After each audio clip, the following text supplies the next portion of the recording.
respected Thai, dear brothers, sisters, dear community. Today, July 19, 2020, and we are in the Moon Over Mountain Peak Hall at Deer Park Monastery.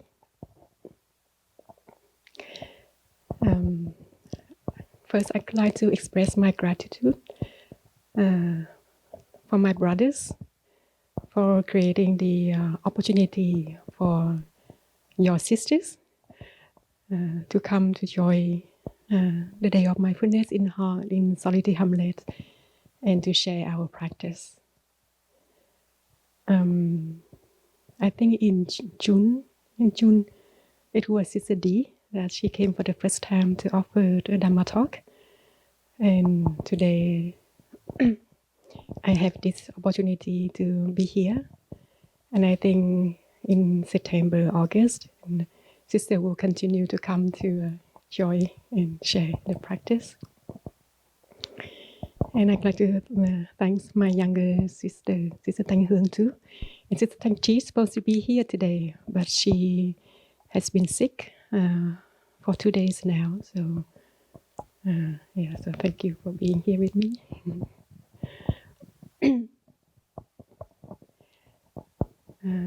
It's been a few months now, three, almost 4 months now, since the COVID-19 pandemic, and we practice separately. We have not been together for sitting and Day of Mindfulness. So I really miss the activity, the joy activity that we have together, and also the energy of siblinghood. So I'm very happy to be here today, just to see my brothers. Sometimes I met with brothers on our walk and just to check if everyone is doing okay, especially those I haven't seen for a long time. And I often ask about our aspirants, and all our aspirants are still here and are they happy?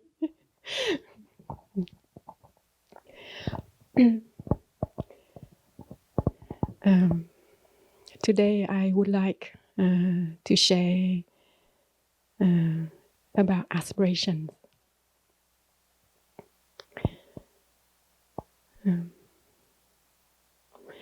In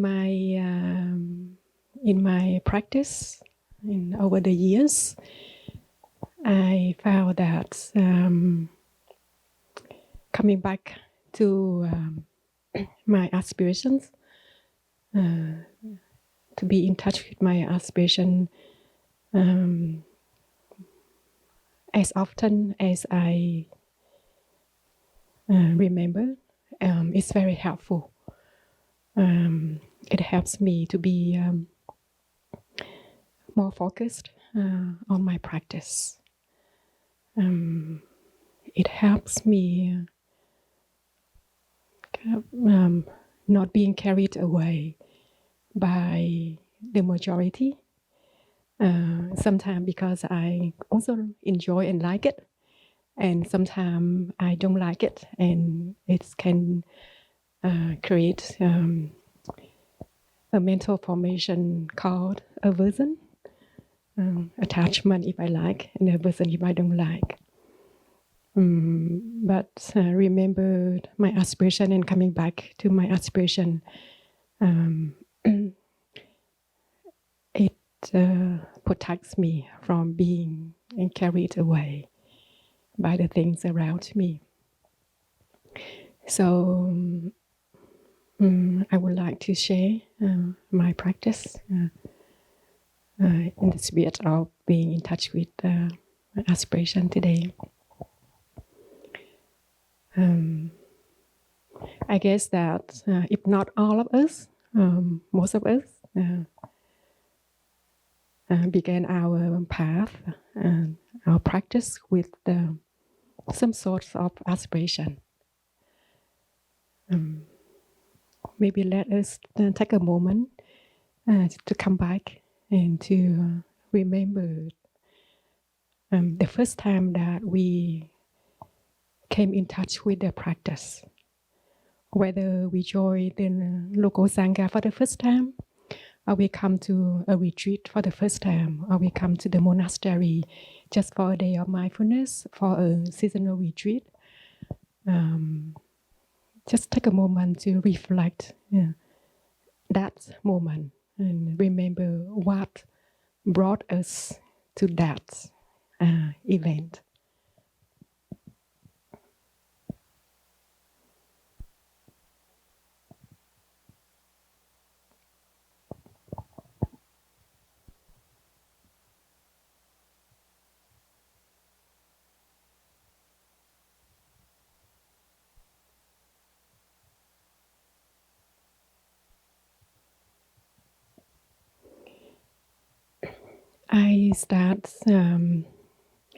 I began my path, my practice when I was in Australia, in Brisbane.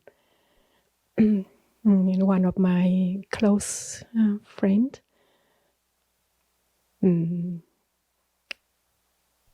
offered me one of Thai's book, The Miracle of Mindfulness.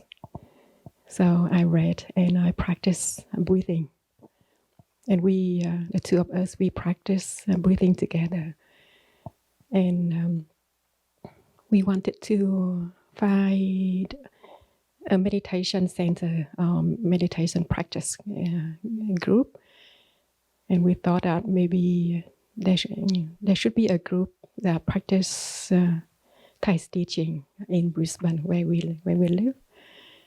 So we Google and we found Sangha in Brisbane, not very far away from where we live. So we joined them the first time for the day of mindfulness on Sunday, and after that day, I never missed a day of mindfulness organized by the Sangha. And after less than 1 year, I met with a group of brothers and sisters from Plum Village and Deer Park. At that time, one brother lived in Deer Park, so he also joined the delegation to go to Australia to lead retreats in different states. So I met with the monastic for the first time, and I joined all retreats and all days of mindfulness. After that, I realized that this way of living, this way of life, I really want to live. So I start the thought of having a thought of becoming a monastic. So I took all the opportunity to be close to the monastics, brothers and sisters, to ask questions, to share.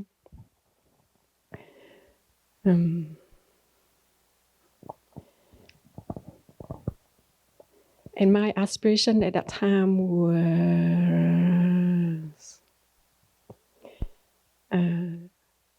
to bring mindfulness into my life, to learn and to live the mindful way. And I want to become a full-time practitioner, practicing mindfulness. I want to cultivate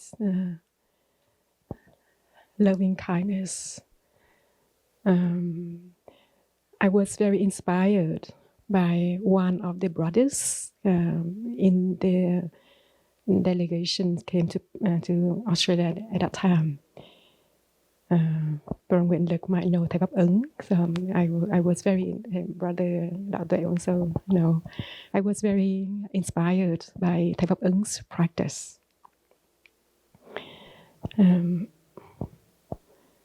So it's kind of like, I want to be like him. So it was in 2000, in 2001, 2002, different groups of monastics came to Australia. But I was in my third year at university, so my family said that I should finish my study before I want to do anything else, and I delayed my visit to my trip to Plum Village until 2004.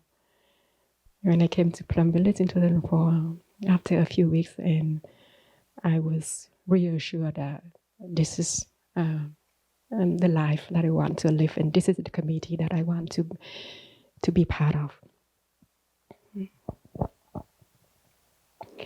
And over the years, I also found that my aspirations is evolving too. At the beginning, I didn't aware of or didn't think of these, and also my aspirations become clearer. As I practice, I've been in touch with my suffering. I see my habit energy more clearly, and one of my aspirations is also to understand my suffering, to understand my difficulty, to transform my habit energy and to transform my suffering. And I also want to help other people. At the beginning, I didn't think about helping other people. But because when I practice and I see that the practice is very wonderful, it's very helpful, and I have the aspiration to share the practice with other people. When I see friends come to Plum Village and carry a lot of worries, stress, anxiety, and suffering, so I have the desire to share the practice with others. When I was in Vietnam, when I went to different Buddhist monastery, and I often see the three door gates, the entrance to the monastery. It has the sentence. It's in Chinese Vietnamese.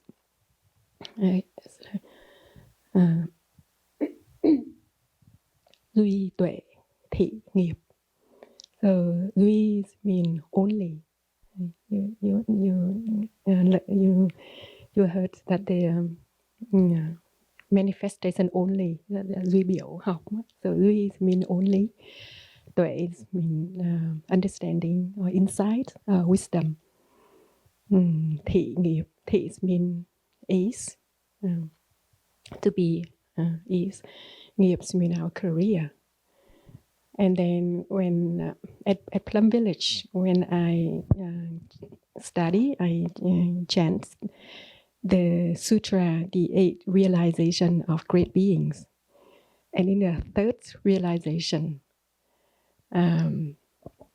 it has this sentence. So the 3rd realization, after a few sentences, has the sentence, Bodhisattvas know the value of having few desires. They live simply and peacefully, so they can devote themselves to practice the way. They regard the realization of perfect understanding to be their only career. So that is the sentence that I saw when I was younger, when I was young, when I was in Vietnam. Every time I went to a Buddhist monastery, and it has this words like the realization of perfect understanding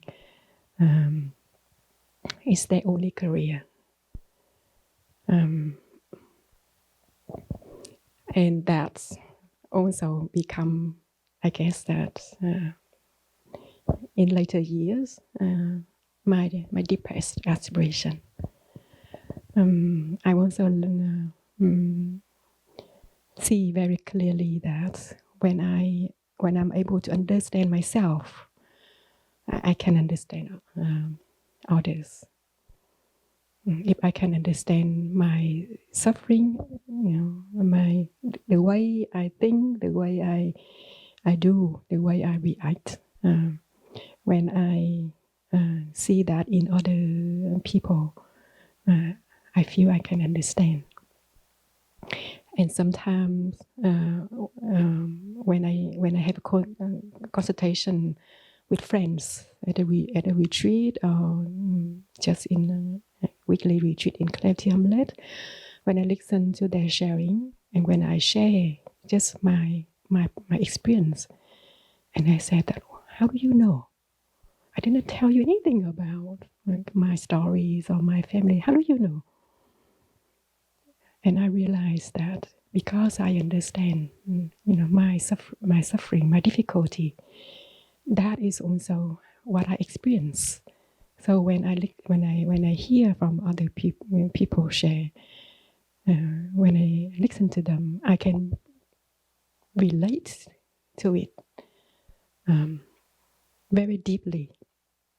And I didn't have the intention to give advice or to give opinions, but I only share my experience, how I practice. And sometimes the person in front of me just blooming.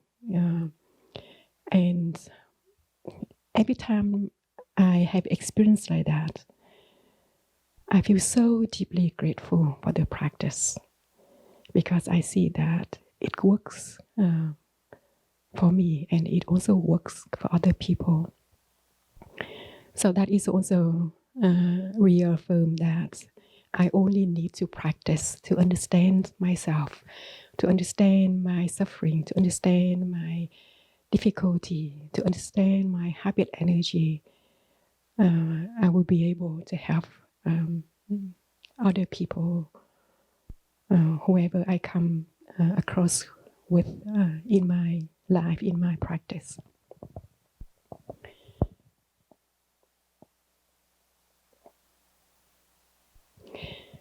So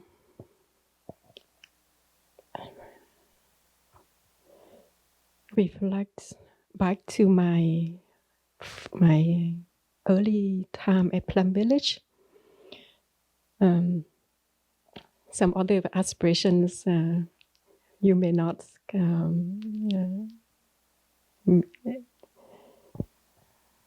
think about it, but in my case, that's I want to be ordained by Thai.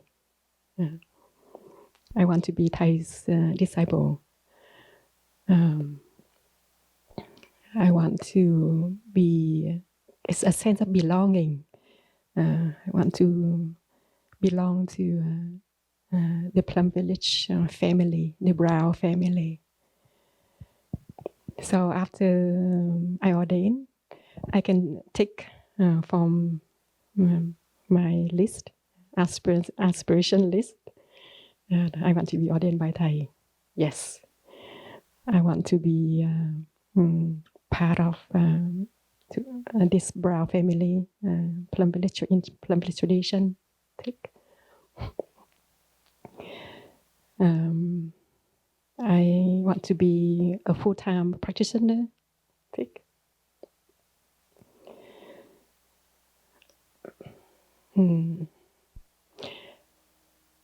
And at some points that I feel like, okay, so I have everything that I that I wanted now. Didn't really go deeper into other more or less important reason for being there yet. In 2016, in 2006 is my first full year of being monastic. That was a very, very big year in Plum Village. We had many retreats, and when Thai was there, and the retreat in Plum Village is, it has so many people. So we had the Francophone retreat, the French-speaking retreat in the spring, and the 21 day retreat in June, summer retreat 4 weeks in July, August, and late August we had Italian-speaking retreat. And every retreat we have at least 300 people, and some other retreat is 500 people. And the condition is very much different than in Deer Park, so we have to travel every day. Lucky that I have a born nguyện lực and vô đạo tuệ here, so they can understand what I'm talking about. We travel every day. One thing that we don't have to worry about giving a Dharma talk, because Thai took care of all the Dharma talks, but we just have to do other things. And it was a very busy year for me, and being a young novice, I was full of energy, and I worked a lot, do everything that I was asked to do to help with. But at the end of the year, after all the retreat end, I had the opportunity to be in touch with myself. Other times I was just outside, working, being with other people, not with myself. And I felt, after all the retreat finished, and I felt lost. I felt empty. I felt tired. And I said, what I'm doing here? Why I'm here? So that question came, and it helped me to stop and to really look back and to get in touch with my aspiration. I want to be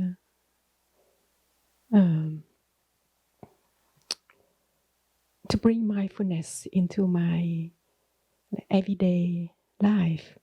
And look at me, so busy, running around all day long, busy, talking, working, and I was not able to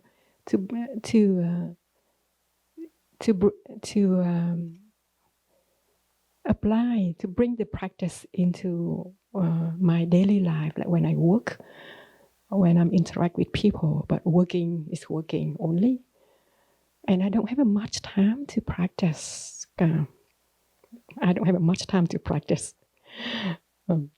I was not aware of my breath when I was with people, and when I work, and when I was on my cushion, I think about work. I think about other things. So it was really a bell of mindfulness for me to stop and to reflect, to look back.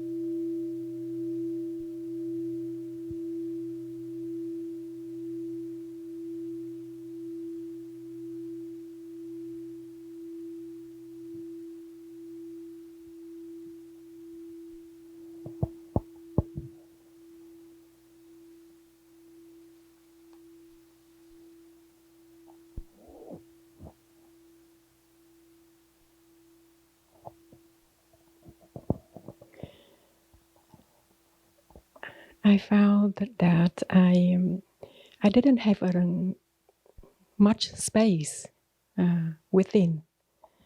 It's very full of planning for work, responsibilities. I didn't have the time to study, and I worried about studying. I worry that I don't have time to study.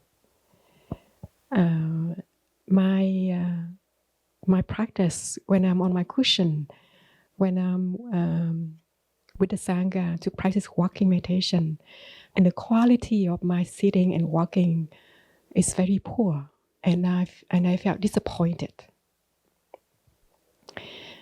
I look around, and I saw people around me don't practice, and I judge others, and I felt so empty, but at the same time it's so tight inside. And lucky that we entered the 90-day retreat when during that time the winter retreat in Plum Village was very powerful. So every year we have the great ceremony for lamp transmission, ordination. We have many elder brothers and sisters came from other centers or also from other tradition to join us and to support the great ceremony. So the energy of the Sangha is very powerful. And that winter, I also made my vow to reaffirm my aspiration. And I have my personal practice schedule along with the Sangha schedule. I wrote chapters of touching the earth for myself, just based on my aspirations, what I really want to practice, what I really want to focus, what I really want to cultivate. And I practice sitting meditation and reading my own text every evening. So I was able to fully, quote unquote, recovered after a 3-month winter retreat that year.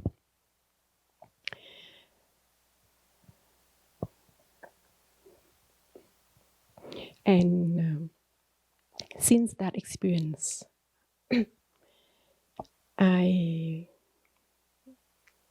saw very clearly that to keep my aspiration alive, to come back to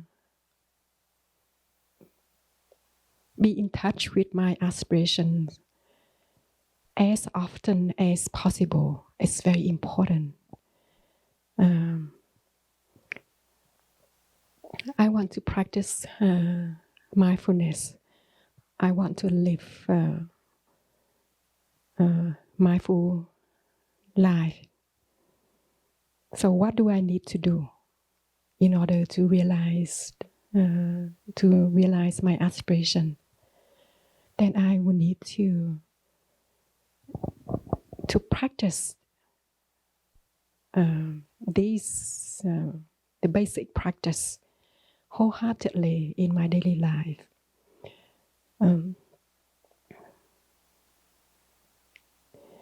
I want to understand my difficulty, my habit energy, my suffering. How do I do this in order to realize my aspiration of understanding myself?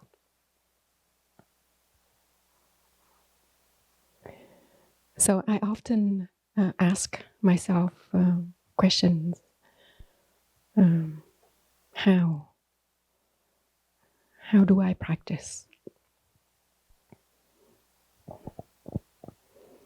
I remembered for most of my my time in Plum Village, Sister Nghiêm, Sister Gina from Ireland, she was my mentor. And very often in our mentor-mentees group, she asked us the question, what do you do when you are on your cushion? And that also become my question for myself. So sometimes I also ask myself question, what do I do when I'm on my cushion? What do I do when I am on my walking meditation with the Sangha? What do I do when I am sitting alone and doing nothing? What do I do in my personal time?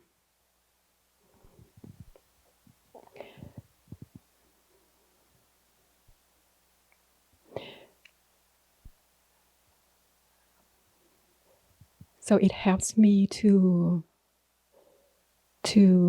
see my practice, to see where I'm at in my practice.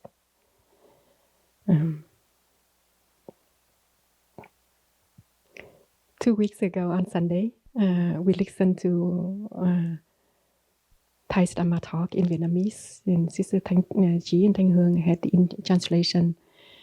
And in Thai Dharma talk, Thai also said that, what do you do when you are on your cushion during sitting meditation?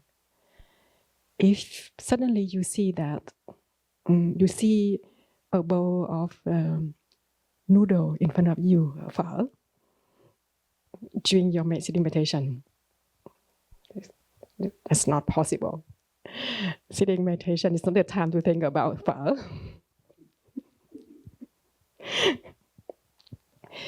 And he said that during sitting meditation, you have to use your optical microscope. Is it the right word? That you can enlarge the object, that you see it very clearly. You have to use your optical microscope to look at your own body and mind, to recognize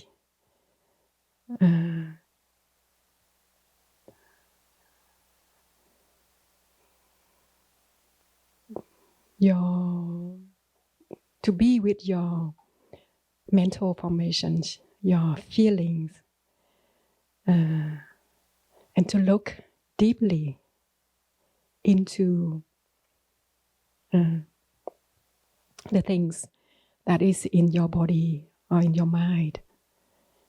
And that's what we do when we are on our cushion, when we meditate.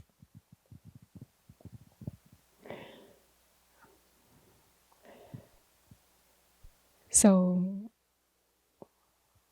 to recognize and to look deeply, and to continue to cultivate mindfulness, concentration, to recognize is to be mindful of what is in our body, in our mind.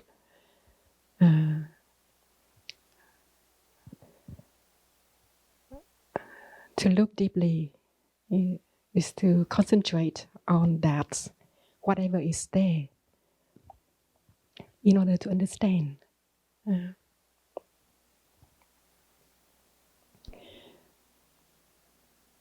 And once we understand our difficulties, understand the problem, then transformation happens naturally.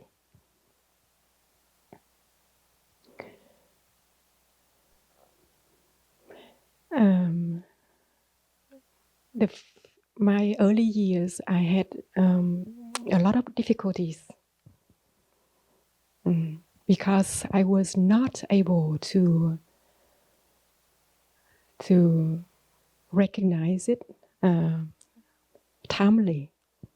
I was not able to really look deeply and to understand. And that's why I was not able to transform. And it, one thing come after another. And I was not able to take care of the old one yet. And the new ones come in. So I have a lot of difficulties. And sometimes I have to take more time. Sometimes you heard that to hạ thủ công phu, to I don't know if it's correct or not, but like to put your hands on something.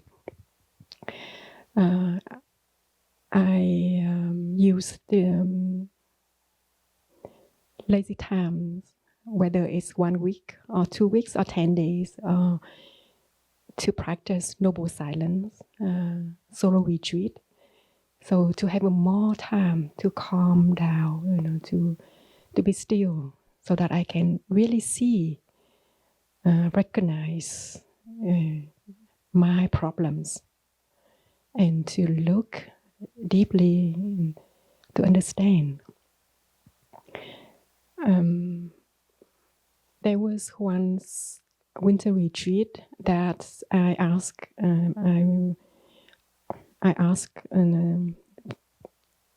the Sangha for permission to practice noble silence every Monday.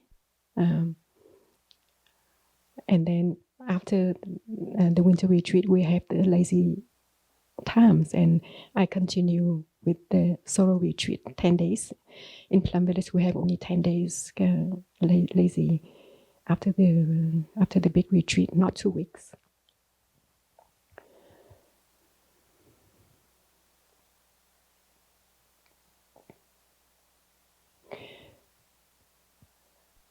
I often direct the question within, instead of asking when I encounter some conflict, problem with others. I often ask, why do I feel this way? Why do I feel? Instead of asking why he said that, why she did that. But I ask myself, why do I feel this way? Why do I feel hurt? What is it? Is my pride hurt? What is it? And I also realize that when I pose the question toward myself, I will have the answer.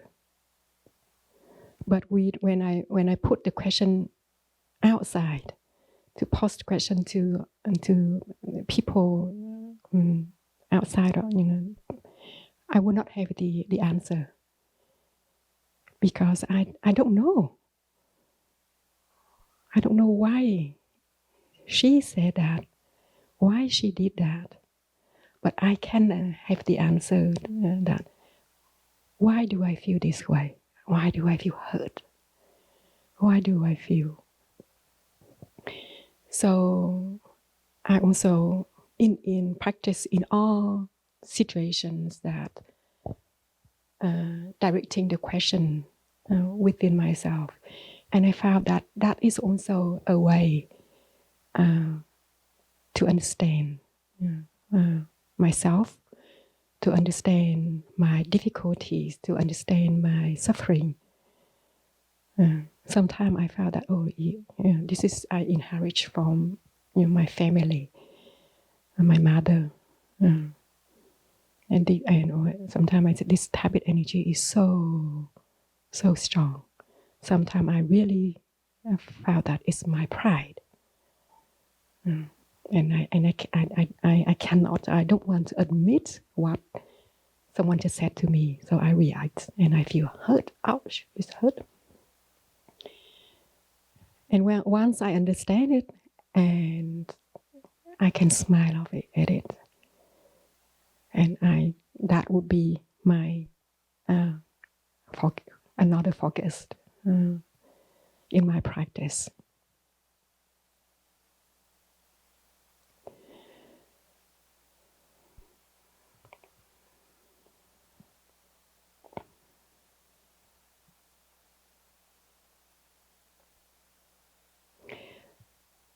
When I revisit my aspiration or be in touch with my aspiration, I also ask question. One of my aspiration is to be free. To be free, I said, to be free from what? And how can I practice to be free?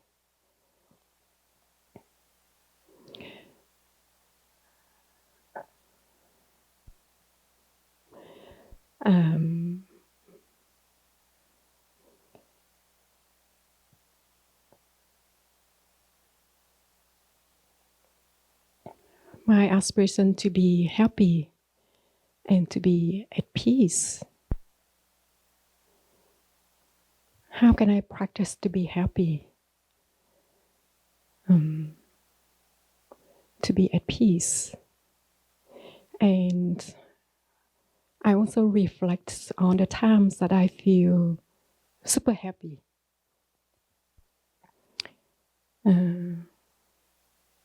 I see that when I practice wholeheartedly, when I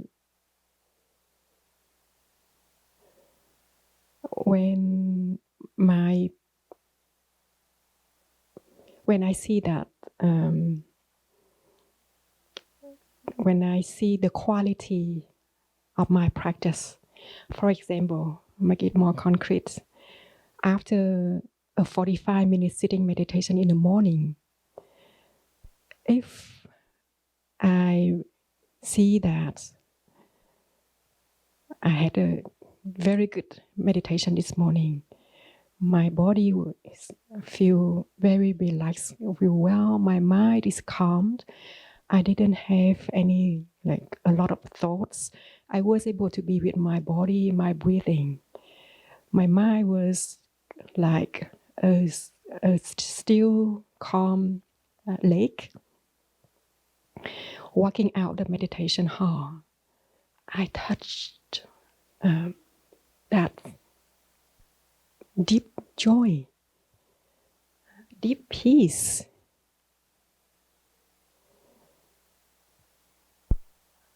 And I know that this deep peace and deep joy or deep happiness is coming from the practice. And I also see that my practice does not depend on any external condition. If people around me don't practice, I can still practice. I can still be fully present when I breathe.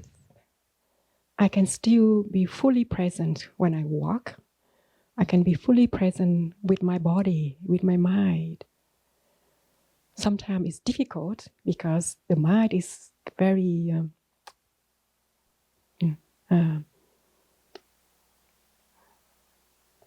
intense. A lot of things, strong emotion, it's difficult, but I can still come back to my body, come back to myself.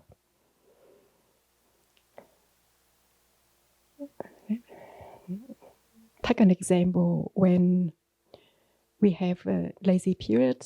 So everyone's doing everything differently. Some just enjoy resting, drinking tea, being with others.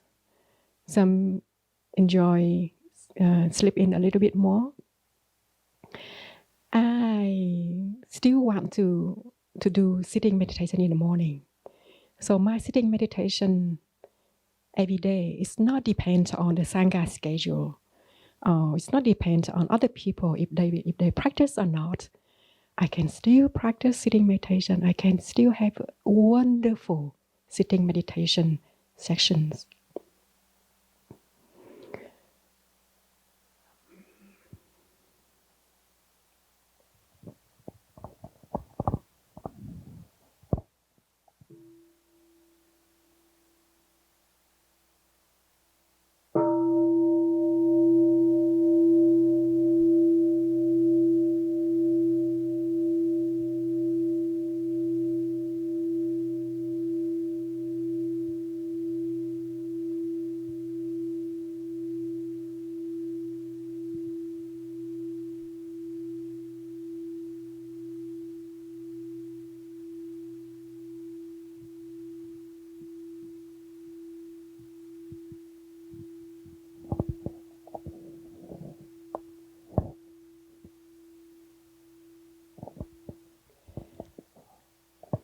So it's my practice to develop a positive attitude toward the practice. I practice for the sake of myself and others. I'm here to practice. No matter if others practice or not, I still practice. Because I'm here to practice and not to practice only if other people practice.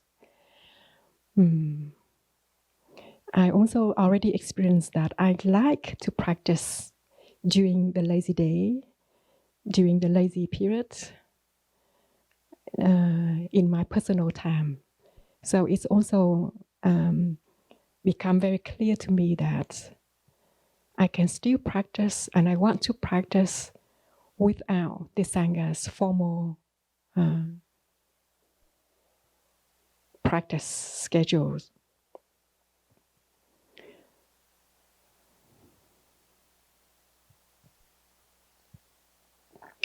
And sometimes when I talk in a conversation with sometimes it's my sisters and sometimes lay friends, when we mention to practice, come back to your practice, to do the practice. But what do you practice? To be concrete? And then it becomes also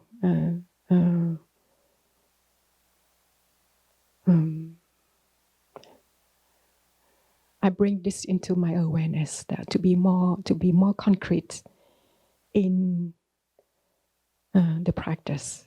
To practice when on my cushion, I will be focused on my breathing and my body in the first place, and then we'll welcome and to take care of whatever comes, but not allow myself to be carried away by whatever comes.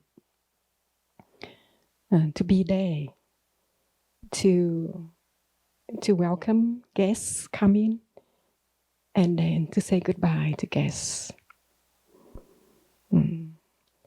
When I practice looking deeply, is the time that I bring my guests in. To bring the thing that I want to really be with, to invite into, so that I can be fully present for that thing, for the guests. When I invite Sister Thanh Hương to come to be with me, I would like to offer my full presence for my sister. So it's also with the practice of looking deeply. When I bring a topic, a subject, an issue, suffering, and I'm fully there and in control when I look at it. And sometimes I just invite it there, and then sit, and not trying to be here to analyze and to try to understand, because I'll get tired right away. But to put it there and sit with it. I also be more concrete in my walking meditation. So when I walk, at the very first place that I am only with my body, feel my body. When things come, thoughts come, and I'm not ready yet, I'm not available, then I would just say goodbye. Come back next time. When I'm ready, I will invite you in. Actually, this topic, the thought, the idea of what to share today, it came when I on my walk. I walk almost every day, short, long or short, on the path to the gate. So it came just from nowhere. So I have an idea, and I put it there. So every time I walk, it came again.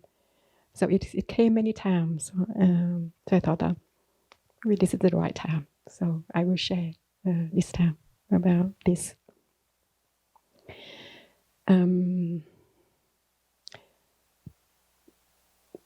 Thai often taught us years before that we should balance between study, practice, work, and play.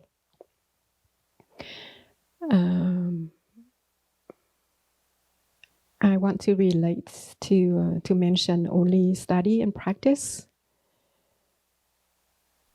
I see the importance of both study and equally important of both study and practice. So we study in order to understand, to know, to understand the teaching, and we apply the teaching into practice. In many, not only in our tradition, but in all meditation practice tradition at school, we heard the teachers mentioned the two very important sutras. The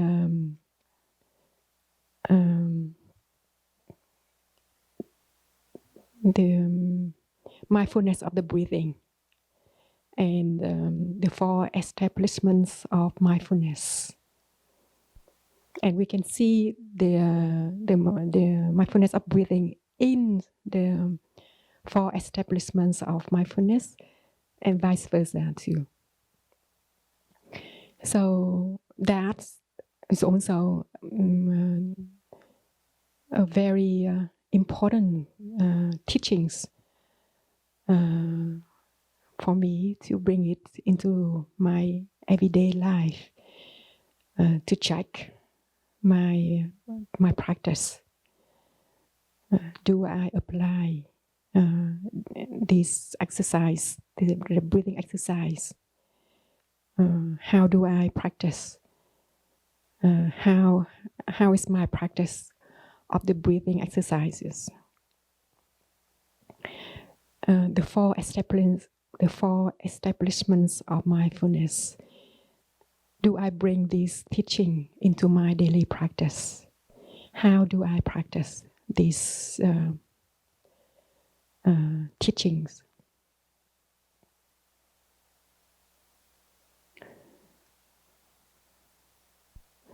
And it helps me to first to be concrete in my practice.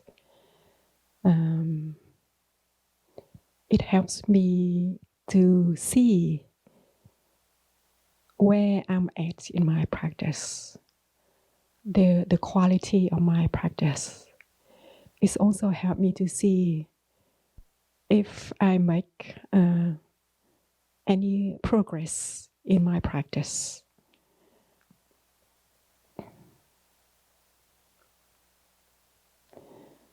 So I devote some time for study, and sometimes for practice. I really, all the Sangha's activities is my opportunity to practice, because we don't have, we all know that, and I guess that we all agree that we don't have a lot of time. Our responsibilities, work, and other things. So we don't have a lot of personal pockets for study and practice. So I can spare, I can really make use of this personal time to study a little bit, and then to use the time, the practice time with the Sangha to apply the practice, so that I can really balance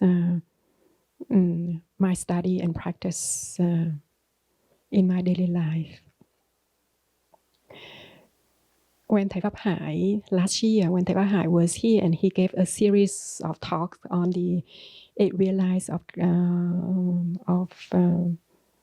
great beings, and I was so happy. In the first talk, he asked me to translate his talk, so I was very happy, because this sutras is also one of my not only favorite, but like, that I took into heart,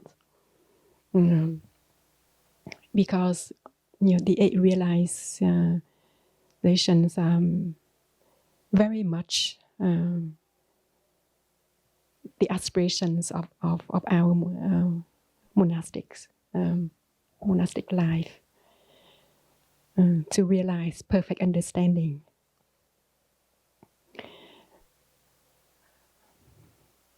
And to help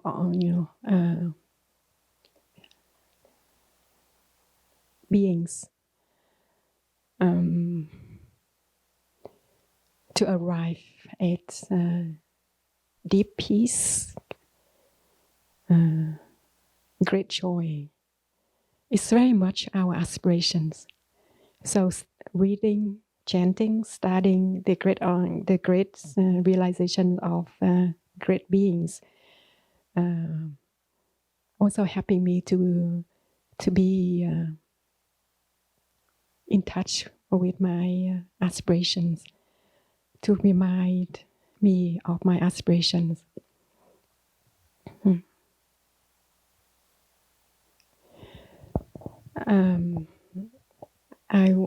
It's almost time to end. I would like to share one experience.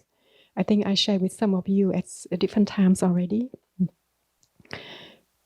When I was a young novice, maybe just a couple of months after I ordained, or even just after a few weeks, I'm one layman. He's from Australia. He came to Plum Village from India. So he's also like a spiritual seeker. That he went different places already: India, Burma, and he came to Plum Village just during the summer retreat. And during in the Dharma sharing, so we recognized each other that we both from Australia. So he came to me and he asked me, because he also have the aspiration, intention to become a monk. So I guess that he asked many people question, not only me, but he asked me, what is the most important for you as a practitioner, monastic practitioner? And I said that the practice. And then he asked, can he ask another question? I said yes. And he asked, what is the most difficult for you? And I said that to maintain the practice, to keep practicing, to maintain the practice. I didn't think at that time, I still remember that I didn't think, but I think it's very much in my heart. So I can share with him right away. 2007, I went to Blue Cliff Monastery just at the time that the monastery moved from Vermont to New York. I lived in Blue Cliff for 2 years, 2007, 2008, and I returned to Plum Village in 2009. And I met him again, 2009 in Plum Village. And I was surprised that, oh, you're still a lay person. You have not ordained yet. So we talked, we catch up with each other a little bit. And he asked me, he said that after 3 years, I would like to ask you the same questions. So immediately I said that my answers are still the same.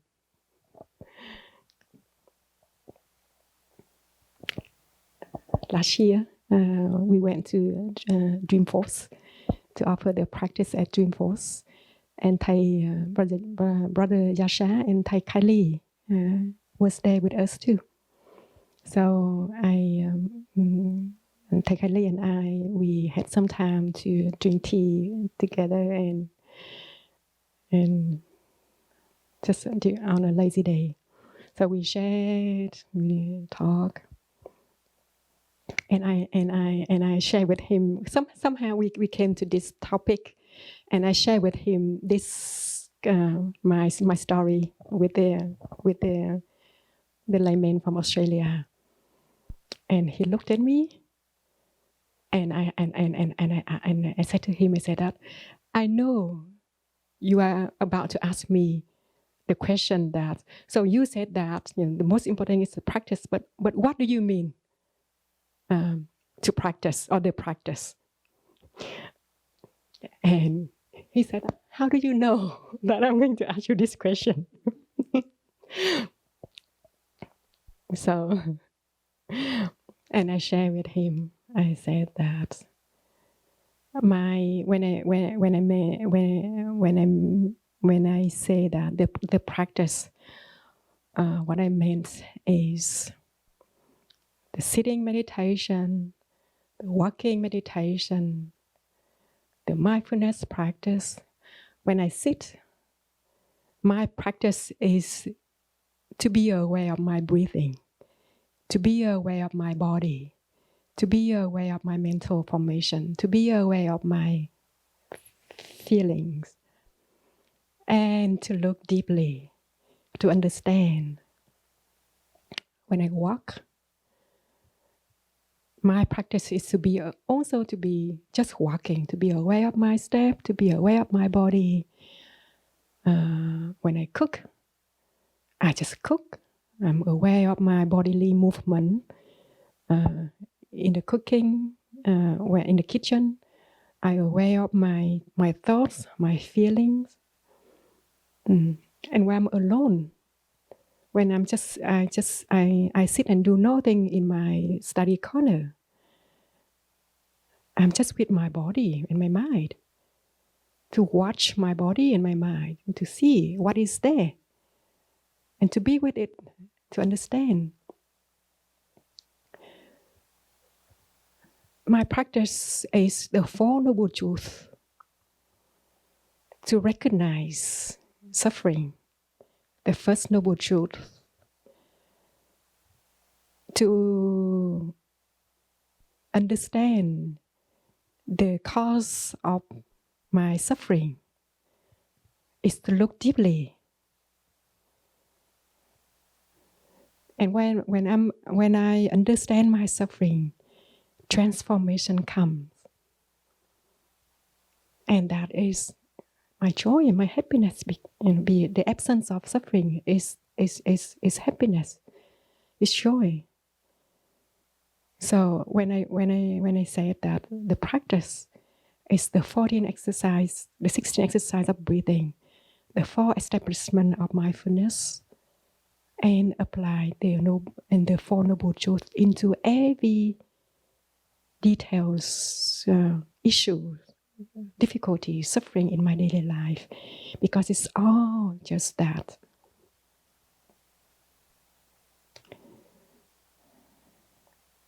And I can do all these things without depending on anyone else's practice,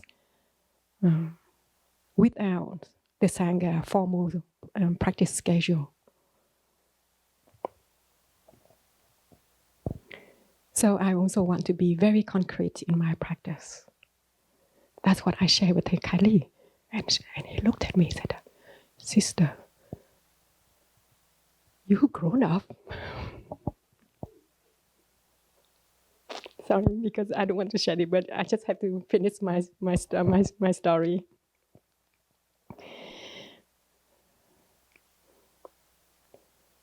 So it really gave it gives me confidence, faith in the practice and in my capacity to practice. I see the practice works, and I just need to remember. Just need to remember and to come back to it. Yesterday, I told one of my younger sisters. I said, "Don't worry about other people's practice. Your responsibility is to practice.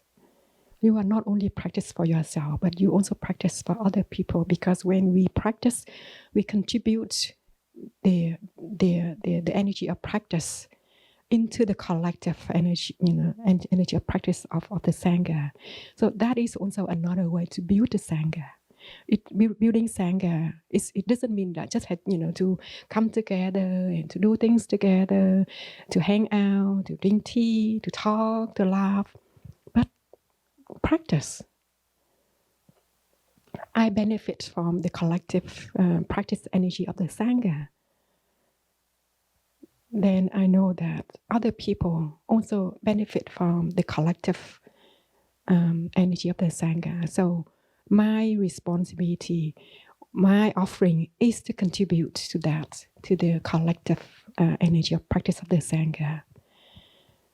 So that motivates me, inspired me to come to the Sangha's activities, to offer my presence, to contribute my practice to the collective practice of the Sangha, and also to benefit from it. So I don't have to depend on whoever come or not, but I do my part, and I have the faith that others will do their path.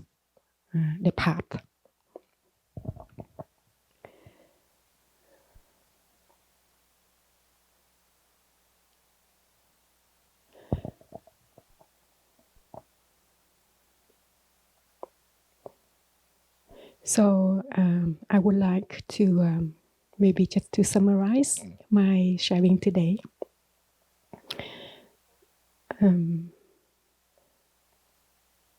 To have a clear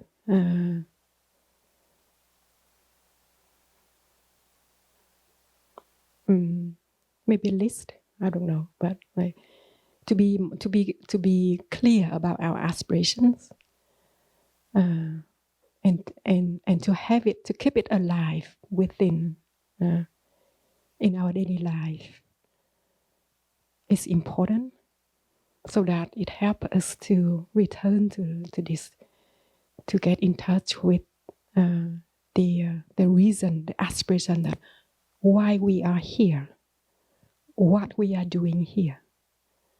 We left everything behind. We come here. Oh, so what we are doing here, why we are here, and to revisit it as often as possible, so that it helps us to be focused on the practice, to be more concrete in our practice. When we say to practice, the practice, our practice, my practice, it's quite generic, but then to be details in that practice in general. And in each one of us, we will have, we will look at this differently at different time in our practice life. To often ask questions about the practice. How is my practice? What I'm practicing? Why I'm practicing?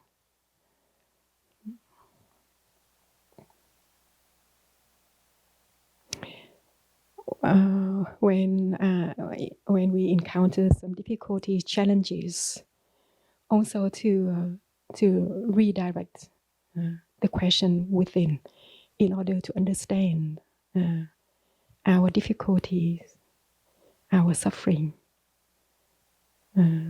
our feelings, emotion, to understand our mind. To be concrete in our practice, and to really have the balance between study and practice, because we need to study in order to know what to practice, how to practice, and then to apply the practice to practice. So Thai's teaching, Thai's Dharma talk, and reading books, study materials, not to accumulate knowledge, but to understand the practice, to apply the practice. I think Thai also often remind us that often ask question that is this teaching has anything to do with my daily life, with my suffering, my difficulties, my happiness, my joy. So yes, and that is how I practice. That is my practice in the last 15 years, including my very difficult times. A lot of suffering, a lot of difficulty, and I arrived at this point that I see I'm not afraid of any kind of difficulties, because I know I have the practice, and I know I just need to practice. I know how to get out of it. Thank you so much, dear brothers, sisters, dear Sangha, for being here, to offer the condition for me to share my practice. Thank you.